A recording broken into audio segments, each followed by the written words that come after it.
I want to start by saying this is not a traditional rye bread recipe. Although I am using some rye flour, by the shape, look, taste, and mouthfeel of the bread, it's hard to call it a rye bread exactly. For this bread, we're also taking a somewhat unusual approach to baking with rye, and we're using this method to make, no exaggeration, one of the best Shokupan breads ever. I don't know exactly what happens in this bread. I mean, I do know a good portion of what goes on, but the dough itself is quite complex. I do know with absolute certainty, though, that it's seriously so good with the rich flavor of rye mixed into the fluffy texture of the Shokupan. It was after we made this bread that we found that there was actually a commercial version of it being sold by a very large bread company in Japan, so it seems we're not alone in thinking that this is an amazing flavor combo.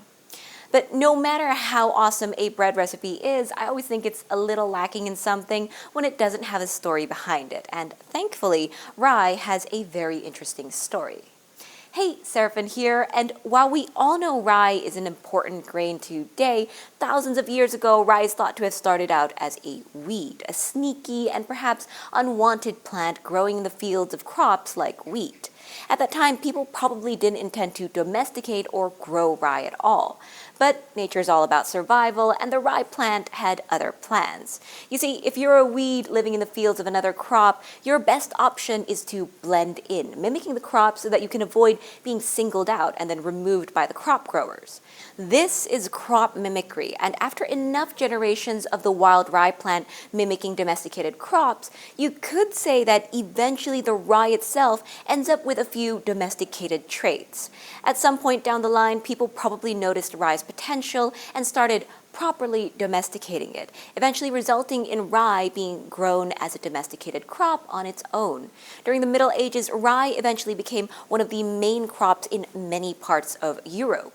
Two big advantages that set rye apart from other crops, especially wheat, are its ability to grow in poor soils and survive in bitter cold environments. These are not small benefits in a time before the convenience of modern transportation. And in fact, rye is the only cereal crop commonly grown in areas with very cold winters. In several countries, rye bread makes for a traditional staple, going under different names. However, our modern world has not been so conducive to rye production. In 2022, more than 13 million tons of rye was produced. For comparison, this number is almost nothing compared to the amount of wheat produced at over 808 million tons. If we go all the way back to 1961, the difference in the trajectory of these two crops looks drastic. Wheat production has increased by 264% since then, while rye production has gone down by 63%. Rye's decline in production is due to several factors, including the rise in other cereals like triticale, which is actually a hybrid between wheat and rye. It also doesn't help that factors like climate change affect the production. Rising global temperatures and carbon dioxide concentrations make for changing climatic conditions that affect rye, often negatively. But at the same time as this declining production of rye, though, in these past few years, rye and rye bread seem to be experiencing a certain surge in interest, even in Asia, where bread is a relatively new staple. The New York Times even released an article in 2017 titled "Rye, a Grain with Ancient Roots, is Rising Again."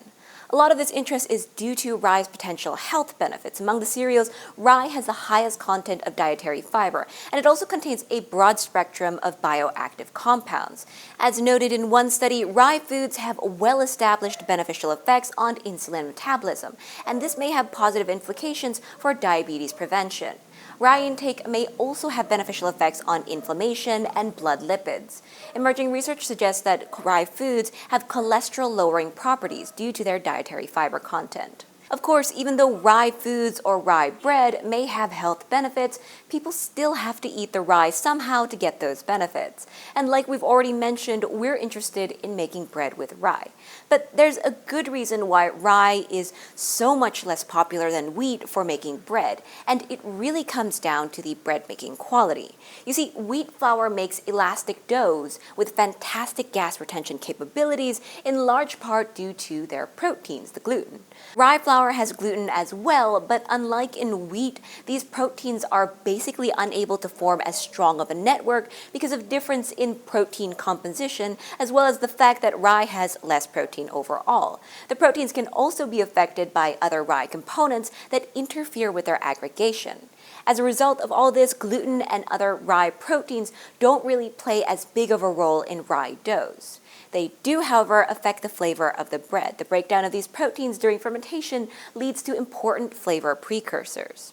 Now, in a more dominant structural role, the starch in rye has a sizable influence on rye bread. Starch absorbs water, and starch gelatinization during baking is an important process in preventing the collapse of the crumb structure in rye bread. Unfortunately, along with this starch, rye flour also contains natural enzymes that break down the starch, and it has a higher overall enzymatic activity than wheat flours. When this amylase enzyme activity is allowed to run rampant, it can result in a soft, sticky dough that may be too fluid to be processed into bread. Additionally, during baking, these enzymes are active during the gelatinization of the starch and can end up weakening the crumb structure in a way that rips the bread crumb from the crust.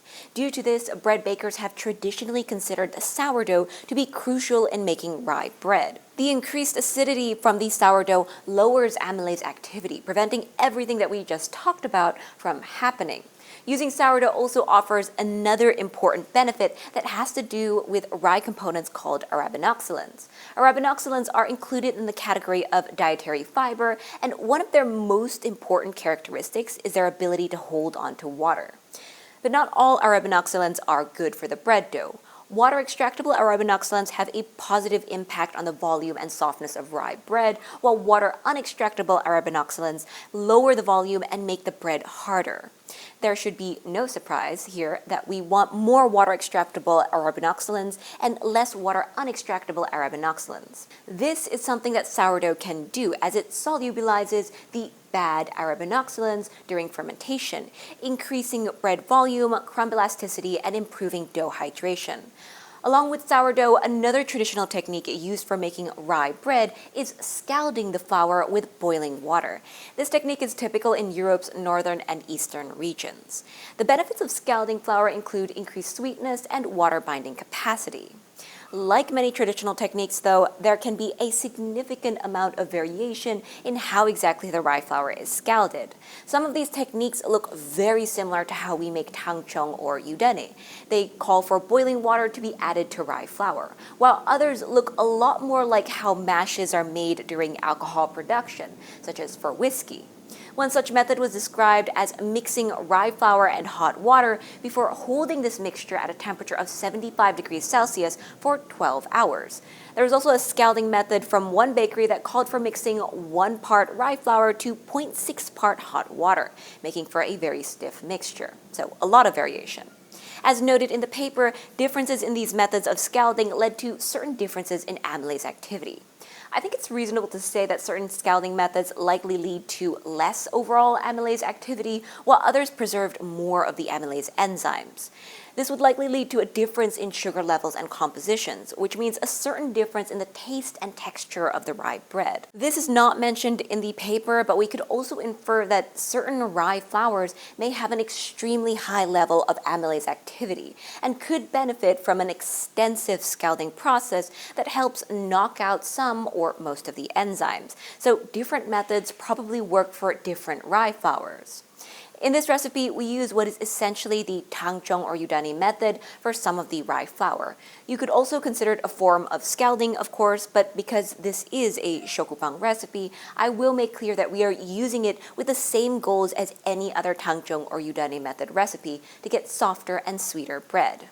Okay, with all that out of the way, let's get into the recipe details. Okay, so this recipe calls for 20% rye flour, which I've found to improve the flavor significantly while still giving us a soft and fluffy bread. Again, this is not a traditional rye recipe. It's much more of a wheat-based recipe, just with the flavor of rye added. As has been shown in this paper, when they limited the amount of rye added to 20%, there was essentially no difference between the volume of a control 100% wheat bread and the 20% rye bread. We also call for using sourdough as the leavening agent just to make sure that there isn't too much alpha amylase activity as mentioned.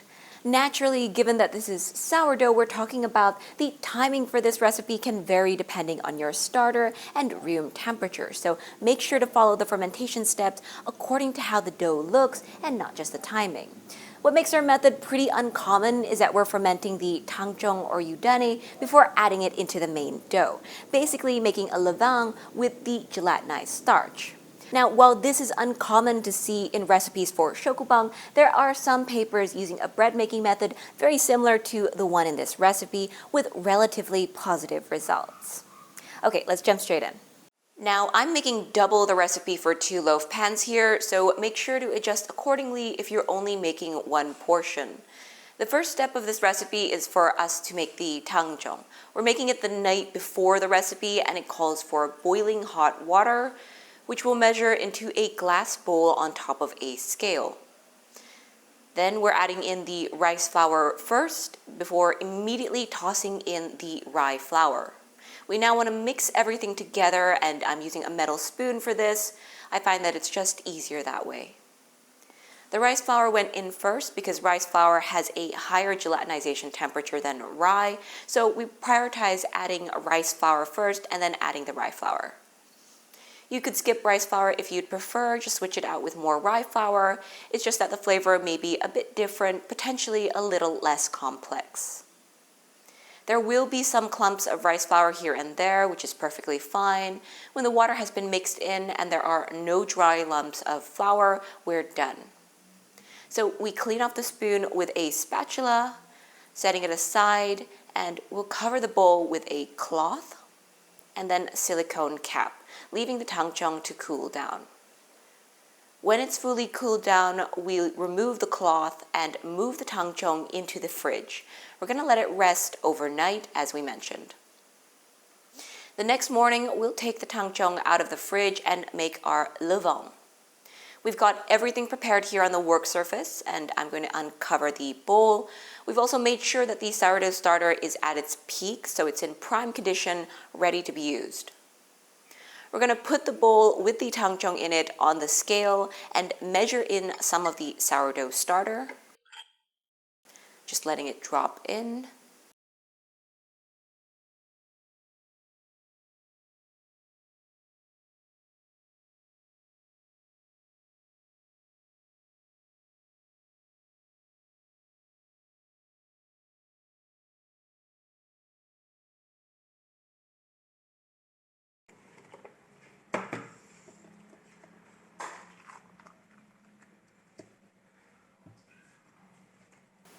Then we mix the starter into the Tangzhong. It's going to be a little firm, so you might need to put in a bit of strength to mix it.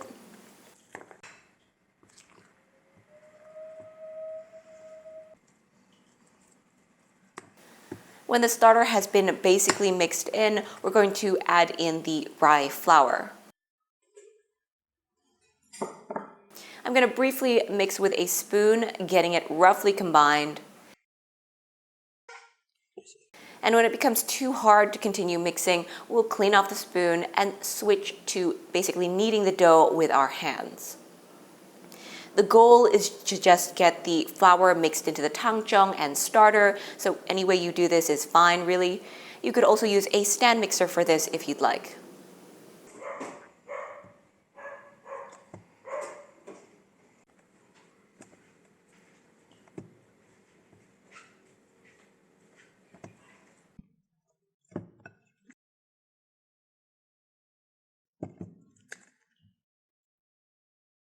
After the levain looks like this, we're going to cover the bowl again, and then we'll let this ferment for 3 to 4 hours at room temperature, or until it rises to about 1.5 of its original volume.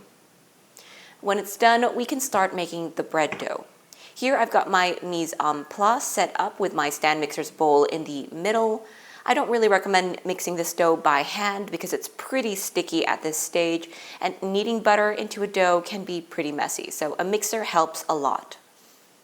We'll add the levain into the mixing bowl first, scraping all of it in. It should smell incredible, by the way, very aromatic and sour. We add the liquids next, water first, and then we pour the milk in. After those two ingredients, we add in the salt, tapping it all in, and sugar.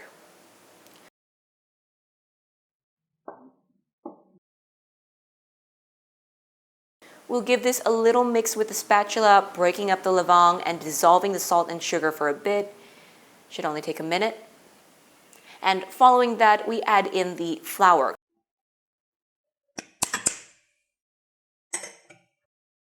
Combining everything with the spatula again, we just want to mix in most of the loose flour so that it doesn't fly around in the mixer later.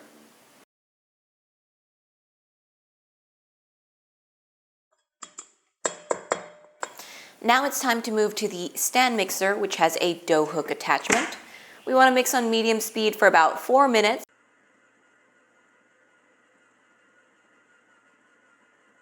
Or until the dough looks like this. Then we stop the mixer and add the butter in, using a spatula to scrape it in. We'll turn the mixer back on, letting it run on medium speed for about 4 to 5 minutes. The dough will be sticky and it's going to stay that way, never really cleaning the sides of the bowl. It will, however, become more cohesive, holding together better.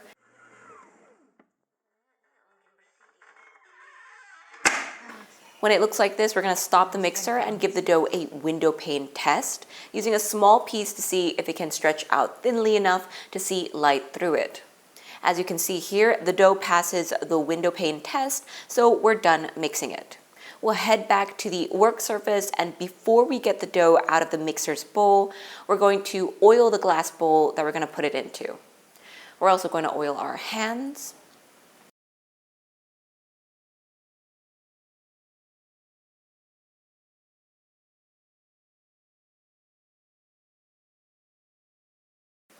And now we're going to take out the dough, starting by scraping the sides of the mixing bowl down before scooping out the dough. Remember, this is double the recipe, so you'll have a lot less dough if you're not doubling it. We'll just quickly shape the dough into a boule here. As long as you have enough oil on your hands, it shouldn't stick too much. Then we drop the dough into the bowl. We're going to cover it and we're going to leave it to bulk ferment for 2 hours or until it roughly doubles in size. After which we're going to divide and pre-shape the dough. So we'll uncover the bowl.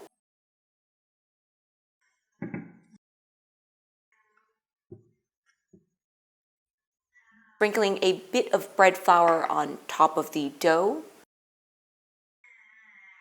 as well as onto the work surface. We're going to take the dough out of the bowl.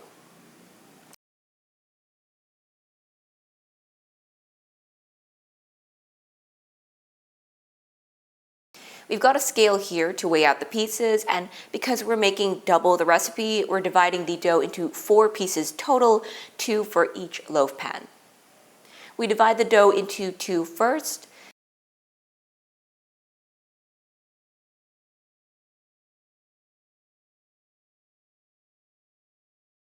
Before dividing each of those pieces into 2.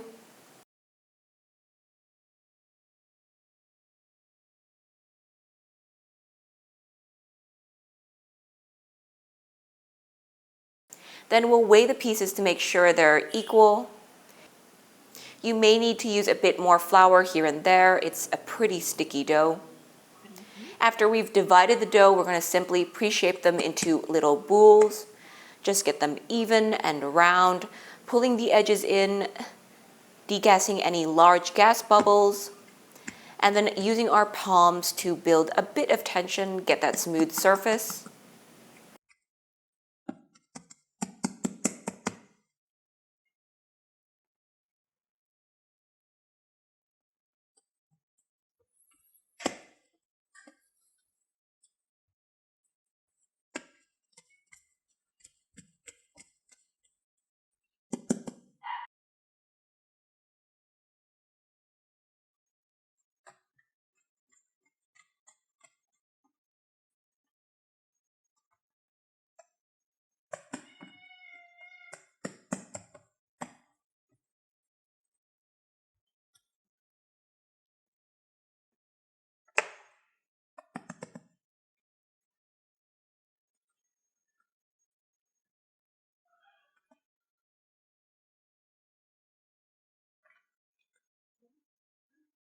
And when we're done, we cover the dough and leave it for 15 minutes to relax. While the dough is relaxing, we're also going to take a minute to line our baking pans with a non-stick coating. You could use vegetable oil, of course.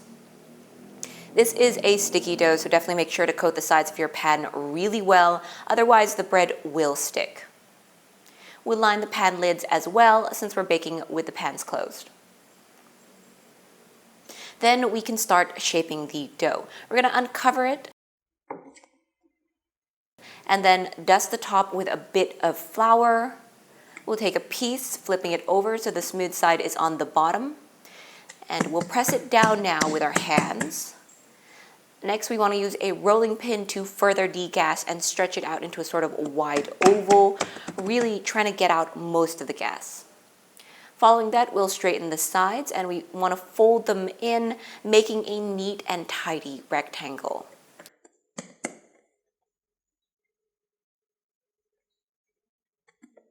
We'll give this another roll with our rolling pin, again releasing as much gas as possible. This will ensure a nice and even crumb. And after that, all we need to do is roll up the dough, and it's best to keep the scraper handy here to loosen any sticky bits. Make sure to have enough flour on hand too to dust the dough whenever you need to.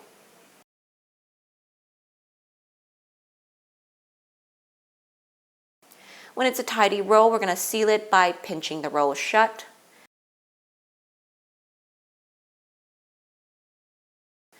And we'll repeat these steps for the rest of the dough. Again, it's really important to fully degas the dough, prevents an irregular crumb filled with large air pockets, exactly what we don't want in our shokupan.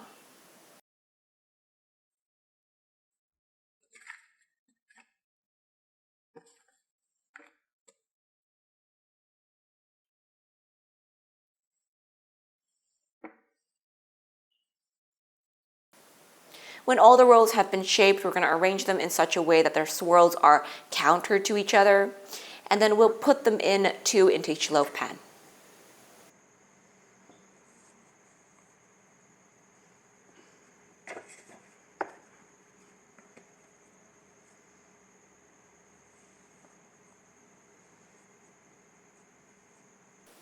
After which we'll cover the pans and let the dough proof for another 2 to 3 hours or until it's about doubled in size. For our pans, that means the dough rises to about 1 to 2 centimeters below the pan's edge. While it's proofing, we're also setting aside enough time to preheat the oven to 180 degrees Celsius. Now, when the dough is done and the oven is ready, we're going to slide in the pans to the middle rack and let the dough bake at 180 degrees Celsius on top and bottom heat for 25 minutes before turning it to bottom heat only and letting it bake for another 15 minutes. Each oven is different, so make sure to adjust these settings to your oven. And when the time's up, we're going to take the pans out of the oven. We'll give the pan a little knock to loosen the bread, and it should slide right out after that. We can move it to a wire rack to prevent the bottom from getting soggy while it cools, and we're repeating that for the other loaf. As amazingly delicious as it smells while warm, it's best to let the bread cool before cutting into it so that it doesn't become a gummy mess. Now we're done. I had to make 2 loaves of this bread because one wouldn't last longer than a day. It's super rich, mildly sour because of the sourdough, and it has a nice level of sweetness to round everything out. This bread can be used for a myriad of applications, but this is one of my new favorite ways of eating this shokupan as a simple grilled cheese sandwich with some cheddar that goes amazingly well with the sourdough bread. And that's it for today. Thanks for watching, and bye!